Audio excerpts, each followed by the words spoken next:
Wait, what if I told you that just one single chilly night in October could destroy your entire garden?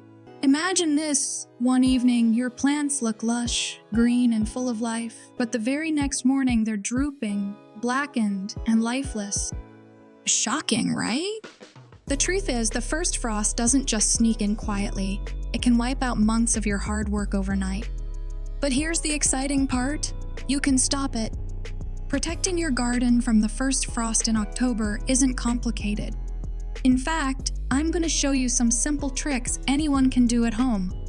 And stay with me until the end, because I'll reveal one secret step that almost every beginner gardener misses, and without it, your plants will always be at risk. So why is the first frost such a big deal? Here's the reality. Frost shows up when you least expect it. One day, the weather feels mild, and the next night the temperature dips just enough to freeze the moisture on your plants. That thin layer of ice blocks nutrients, damages cells, and turns healthy green leaves into brown mush. And it doesn't take hours of freezing weather sometimes. Just a few hours overnight are enough to ruin everything. Most beginners think they need fancy greenhouses or expensive covers to fight this. But here's the good news: you can actually protect your garden from the first frost in October with things you probably already have at home. Let's start with the simplest defense: covering your plants. At first, it sounds obvious, but here's where most beginners make a mistake. They grab plastic sheets or thin covers, toss them on top of their plants, and hope for the best. The problem: plastic traps moisture. When the temperature drops, that trapped moisture freezes, and your plants suffer even more damage. What you need instead is breathable fabric, old bed sheets, towels, or if you have it, frost cloth. And don't just throw it directly over the plants.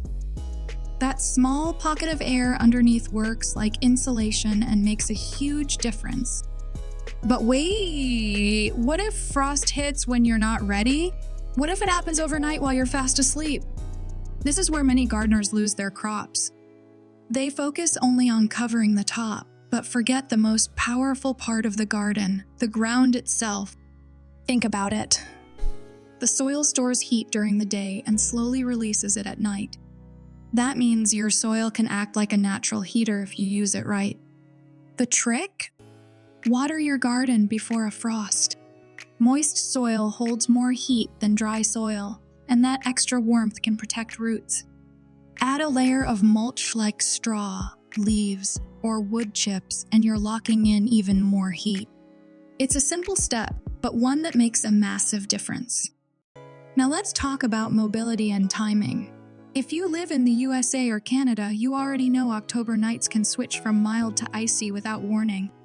That's why small plants in containers are your best friend. If frost is coming, just move them inside the garage, onto a porch, even near a wall for extra warmth. For bigger plants that can't move, timing becomes critical. Don't wait too long to harvest. I know it's tempting to let tomatoes or peppers ripen a little more, but one night of frost can wipe them out. If they're almost ready, pick them. Don't gamble with frost, you won't win. Protecting your garden from the first frost in October means being proactive, not hopeful. But here's the big secret, the one step beginners almost always ignore. It's not covers, not mulch, not containers. It's actually your weather app. Yes, the device in your pocket is your most powerful gardening tool. Local frost warnings are announced all the time, but many gardeners don't pay attention until it's too late. By keeping an eye on your local forecast, you'll know exactly when to act. One alert on your phone can save your entire garden. Without this step, all the other tricks fall short because you'll always be reacting after the damage is already done. So, the first frost in October doesn't have to be the end of your garden. With smart covers, watering and mulching, moving containers, harvesting on time, and most importantly, watching the weather, you can protect every single plant. These are beginner-friendly steps, but they're powerful enough to save months of your hard work.